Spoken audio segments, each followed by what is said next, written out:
Social மீடியால ரீசெண்டா ஒரு கருத்து வைரலா பரவிட்டு இருக்கு. முருகனை தமிழ் கடவுள் இல்லைன்னு சொல்லிட்டாங்க அப்படின்னு. தமிழை நேசிக்கிற யாருக்கானாலும் கோபம் வரத்தான் செய்யும். ஆனா அந்த நியூஸ்ல உண்மை இருக்கா? அடுத்து இன்னொரு நேரட்டிவ் பரவுது. முருகன் தமிழனுக்கு மட்டும்தான் சொந்தமான கடவுள், அவர் தமிழ் மண்ணுக்கு மட்டும்தான் உரியவர் அப்படின்னு. ஏன் இப்படி எல்லாம் மக்கள் பேசிக்கிறாங்க? எதனால இந்த பிரச்சனை நடந்துட்டு இருக்கு? ஊரு ரெண்டு பட்டா கூத்தாடிக்கு கொண்டாட்டம் அப்படின்னு சொல்லுவாங்க. அப்படி இந்த சண்டையில யாருக்கு லாபம்? எல்லாத்தையுமே டீடைல்டா பார்க்கலாம் வாங்க. இந்த பிரச்சனை எங்க இருந்து ஆரம்பிக்குது? ஜூனியர் என்டிஆரோட புது படம் முருகனை பத்தி வருது. அதோட tagline born in the north worshipped in the south அப்படிங்கிறது. இங்க தான் அந்த சர்ச்சை கிளம்பி இருக்கு. முருகப்பெருமானோட ஆரிஜின்ஸ் தமிழ்நாட்டுல தான். அது எப்படி பார்ன் இன் தி நார்த்னு சொல்லலாம் அப்படின்னு சில பேர் ஸ்டார்ட் பண்ணாங்க. கேட்கறதுக்கு கரெக்ட் தானே அப்படின்னு தோணுது இல்ல?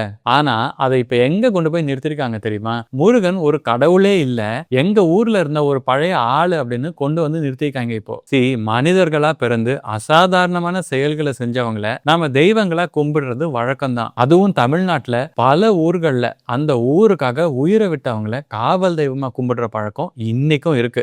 அது தப்பே இல்லை. ஆனா முருகப்பெருமான அந்த கேட்டகரியில கொண்டு வர முடியுமா இல்லையா அப்படிங்கறதுதான் கொஸ்டின். இது எல்லாத்தையும் அட்ரஸ் பண்றதுக்கு முன்னாடி என்ன பொறுத்தவரையில முருகன் தமிழ் கடவுள் தான். குறிஞ்சிமலை தலைவன், வள்ளிமணாளன், செவ்வேள் அப்படின்னு முருகன் தமிழர்களோட உயிரோடைய கலந்தவர். இன்னைக்கும் ஒரு ஸ்கூல்லையும் காலேஜ்லயும் ஏகப்பட்ட பேர் முருகன்னோ கார்த்திக் அப்படின்னோ குமரன்னோ பேர் வச்சிருப்பாங்க. முருகன் தமிழர்களோட வாழ்க்கையில பின்னி பிணைஞ்சிருக்காரு, அதுல சந்தேகமே கிடையாது. எனக்கு தெரிஞ்ச வரையில அந்த ஜூனியர் என்டிஆர் படத்துலயுமே அவர் தமிழ் கடவுள் இல்லை அப்படின்னு சொல்லல. அந்த பார்ன் இன் தி நார்த் அப்படிங்கிறதுல தான் கான்ட்ரோவர்சி. அதே போல அவர் தமிழ்நாட்டுக்கு மட்டும்தான் சொந்தம், மற்ற யாருக்கும் இல்லைங்கிறது கரெக்டா? இந்த கேள்விக்கு பதில் நான் சொல்ல தேவையில்லை. நம்ம சங்க இலக்கியம் அப்புறம் பாரதம் முழுக்க கிடைக்கிற கல்வெட்டுகளும் பழைய நாணயங்களும் தான் இதுக்கான ஆன்சர். வாங்க டைரக்டா அந்த ஆதாரங்களை பார்க்கலாம். முதல்ல முருகனோட தமிழ் வேர்களை ஃபிக்ஸ் பண்ணுவோம். இதை யாராலுமே மறுக்க முடியாத உண்மை. கிட்டத்தட்ட 2300 இயர்ஸ்க்கு முன்னாடி எழுதப்பட்ட நம்மோட பழமையான தமிழ் இலக்கணம் தொல்காப்பியம் ரஃப்லி 100 to 300 BCE. அதுல சேயோன் அதாவது முருகன் குறிஞ்சி நிலத்தோட பேசிக்கலி மலைகளோட தலைவனா காவல் தெய்வமா அறிவிக்கப்பட்டிருக்காரு. நெக்ஸ்ட் ஆதாரம் சாலோன குப்பம். சங்க காலத்திலேயே கட்டப்பட்ட ஒரு முருகன் கோயிலோட பிரிக்ஸ் ஃபவுண்டேஷன் இந்த இடத்துல இருக்கு. இதுதான் நமக்கு ஹிஸ்டாரிக்கலா தெரிஞ்ச மிக பழமையான முருகன் கோயில் அஸ்திவாரம். ஒரு கடல் சீற்றத்துல அந்த பழைய கோவில் அழிஞ்சப்புறம் பல்லவர்கள் அதே இடத்துல கிரானைட்ல மறுபடியும் கோயிலை கட்டி அந்த புனிதமான வேலை காப்பாத்தினாங்க. அந்த கோவில்ல பல்லவர்கள் காலத்து கல்வெட்டுல சுப்பிரமணிய சுவாமியோட கோயில் இது அப்படின்னு சொல்லியிருக்காங்க. அதே கோவில்ல சோழர்கள் காலத்து கல்வெட்டுல முருகனோட கோவில்னு இருக்கு. இங்க ஒரு விஷயத்த நம்ம ஃபிக்ஸ் பண்ணலாம். நம்ம சங்க இலக்கியங்களை வர்ற சேயோனும் சுப்பிரமணிய சுவாமியும் முருகனும் ஒரே கடவுள் தான். அதே கடவுள் வேற வேற பேர்ல பாரதம் முழுக்க, அதுவும் நீங்க நினைக்கிறத விட ரொம்ப பழைய காலத்துல இருந்தே வழிபட்டு வந்திருக்காங்க. அதோட ப்ரூஃப்ஸை பார்ப்போம். முதல் ஆதாரம் சாந்தோக்கிய உபனிஷத். கிட்டத்தட்ட 700-600 BC டைம்து ஸ்கந்த அப்படிங்கிற பேரோட மிக பழமையான குறிப்பு இதுல தான் வருது. இதுல முருகனை ஒரு போர் கடவுளா இல்ல, ஒரு உயர்ந்த ஆன்மீக குருவா குறிப்பிட்டிருக்காங்க. அதே மாதிரி முருகனை யோகியா பாக்குற வழக்கம் நம்ம அண்டை மாநிலமான கர்நாடகால குமார பர்வத்த மலையில இருக்கு. இன்னைக்கும் அங்க இருக்கிற குக்கே சுப்பிரமணியா கோவில் வேர்ல்டு ஃபேமஸ். சாந்தோக்கிய உபனிஷத்தோட timeline 600 BCE, Tolkappiyam 300 BCE. அதாவது தொல்காப்பியத்துக்கு முன்னாடி அவரோட பேரு ரெஃபரன்ஸ் இருக்கு. உடனே தமிழை விட சம்ஸ்கிருதம் பழமையானதா அப்படின்னு சொல்ல வரீங்களா அப்படின்னு சண்டைக்கு வராதிங்க. நம்மளோட ஏர்லியஸ்ட் தமிழ் லிட்ரேச்சர் அந்த டைம்ல இருந்து தான் இருக்கு. தொல்காப்பியத்துக்கு முன்னாடி இருந்த தமிழ் லிட்ரேச்சர் அழிஞ்சிடுச்சு அப்படின்னு பல ஹிஸ்டாரியன்ஸ் சொல்லுவாங்க. ஆனா கண்டிப்பா அதுக்கு முன்னாடியே தமிழ் பேசப்பட்டிருக்கு. கீழடி ஆர்கியாலஜி சர்வே மூலமா தொல்காப்பிய காலத்து தமிழ் சமூகம் BC 580 ஒரு சிறந்த எழுத்தறிவு பெற்ற சமூகமா வாழ்ந்திருக்கு அப்படின்னு அறிவியல் பூர்வமா நிரூபணம் ஆயிருக்கு.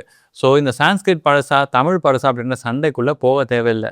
அடுத்து மகாராஷ்டிரா நானாகட் அப்படிங்கிற இடத்துல கிட்டத்தட்ட BCE 150-100ல ஒரு கல்வெட்டு கிடைச்சிருக்கு. இதுல குமரா அப்படிங்கிற பெயர்ல முருகன் சாத்தவாகன அரசர்களோட காவல் தெய்வமா அழைக்கப்பட்டிருக்காரு. மகாராஷ்டிரா எங்க இருக்குன்னு எல்லாருக்கும் தெரியும். அடுத்து எங்கேயோ நார்த் வெஸ்ட்ல இருந்த குஷானா எம்பையரோட மன்னன் ஹுவிஷ்காவோட காலத்துல கிட்டத்தட்ட BC 155-190 டைம்ல ஸ்கந்த குமரா மகாசேனா அப்படின்னு முருகனோட பேர்கள் அவங்க காயின்ஸ்ல அச்சடிக்கப்பட்டிருக்கு. அந்த குஷானஸ் டைம்லயே வாழ்ந்த யௌதேயாஸ் அப்படிங்கிற இன்னொரு ட்ரைப் இருந்தது. பஞ்சாப் ஹரியானா பகுதியில இருந்த ஒரு வாரியர் கூட்டம் இவங்க. 1st century BCல இருந்து 3rd century AD வரையில அவங்க வெளியிட்ட நாணயங்கள்ல 6 தலை கொண்ட கார்த்திகேயனை, அதாவது சண்முகனை அச்சடிச்சு அவரையே அவங்க நாட்டோட உண்மையான ஆட்சியாளர் அப்படின்னு அறிவிச்சிருக்காங்க. இதுல இருக்கிற சிம்பாலிசம்ஸும் நம்ம பார்க்கணும். வேல் சேவல் கொடியானும் அப்படின்னு முருகனை பத்தி பாடுறோம்ல, அந்த சேவல் சின்னம் முருகனோட குஷானா யௌதேயா காலத்து காயின்ஸ்ல கிளியரா இருக்கு. அப்போ அவங்க வச்சிருந்த ஸ்கந்தன், குமரன், மகாசேனா இதெல்லாமே முருகன் தான்னு தெரியுதா? யௌதேயர்களோட சுப்பிரமணியனும் அவர் தானே, அதே தெய்வம் தான், வேற வேற பேர்கள் வச்சு கும்பிட்டுருக்காங்க. முருகன்னா மயில் இருக்கணும்ல, அந்த மயில உலகம் முழுக்க கார்த்திகேயனோட பெர்மனன்ட் வாகனமா நிலைநாட்டினது குப்த மன்னன் குமாரகுப்தனோட காயின்ஸ். இதுல சில பேர் முருகன் சிவனுக்கே பறக்கல அப்படின்னு உருட்டுறாங்க. BC 155 190ல கிடைச்ச குஷானா காயின்ஸ்ல முருகன் மட்டும் இல்ல, சிவனும் அம்மையும் இருக்கிற காயின்ஸும் இருக்கு. கிளியரா அவங்கள ஒரே ஃபேமிலியா தான் பார்த்துருக்காங்க. அதுக்கு இன்னும் நிறைய ப்ரூஃப்ஸ் இருக்கு. முருகன் நார்த் இந்தியன் புராணங்கள் படி தீயில பிறந்தவர். இதெல்லாம் தமிழ் வரலாற்றுல இல்ல, அது பொய் அப்படின்னு சில பேர் கிளம்பியிருக்காங்க. ஸோ வடக்குல இருந்து தமிழர்கள் மேல இந்த கதையை ஃபோர்ஸ்ஃபுல்லா திணிச்சிட்டாங்களா அப்படின்னு ஒரு நியாயமான கேள்வி உங்க மனசுல வரலாம். இந்த கேள்விக்கு சங்க இலக்கியம் என்ன பதில் சொல்லுதுன்னு பார்க்கலாமா? பரிபாடல் எடுத்துக்கோங்க. நம்மளோட மிக பழமையான சங்க காலத்து தொகுப்புகள்ல ஒண்ணு. கிபி 1லேருந்து 3ஆம் நூற்றாண்டு டைம்துன்னு சொல்லுவாங்க. அதுல நம்ம தமிழ் கவிஞர்கள் ஸ்கந்தன் கார்த்திகேயனை ஒரு அந்நிய கடவுள்னு ஒதுக்கல.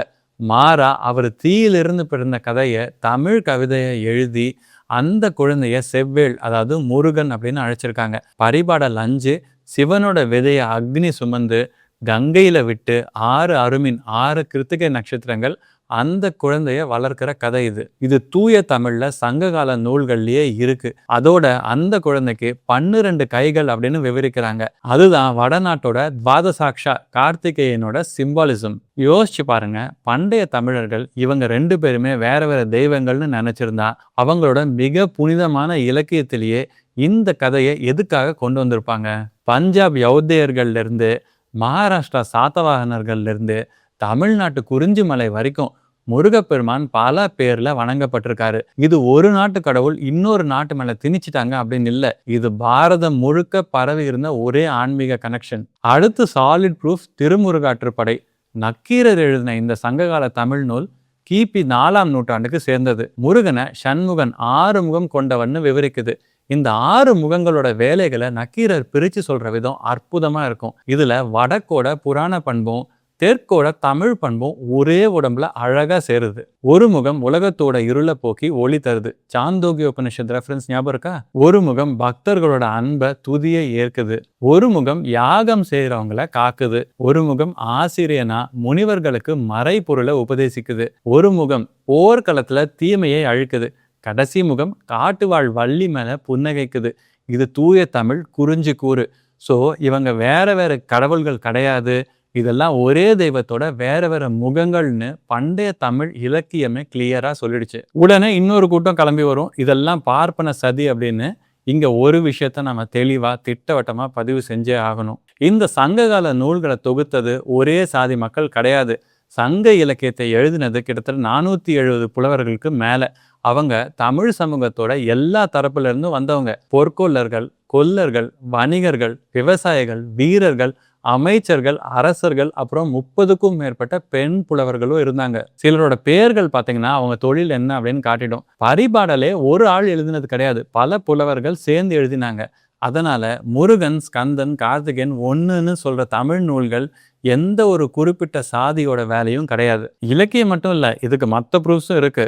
முன்னாடி நம்ம பார்த்தோம்ல, சலுவனகுப்பம் கோயில் கல்வெட்டுகள்ல பல்லவ மன்னன் அந்த கோவில்ல இருக்கிற தெய்வத்தை சுப்பிரமணிய பட்டாரர் அப்படின்னு சொல்லியிருக்காரு. பின்னாடி வந்த சோழர்கள் காலத்து கல்வெட்டுல அதே கடவுளை முருகன் அப்படின்னு சொல்லுது. இது 2 வேற வேற கடவுள் அப்படின்னா ஒரு கோயில் ஒரு கடவுள்ல இருந்து இன்னொரு கடவுளுக்கு மாறும்போது ஏதோ ஒரு மோதலோ இல்ல ஒரு மாற்றமோ பதிவாயிருக்கணும்ல, அப்படி எதுவுமே கிடையாது. தமிழ் அரசர்களை பொறுத்தவரையில சுப்பிரமணியனும் முருகனும் ஒரே பொருள் கொண்ட சொற்கள் தான். இன்னொரு அழகான உண்மைன்னு சொல்லட்டுமா?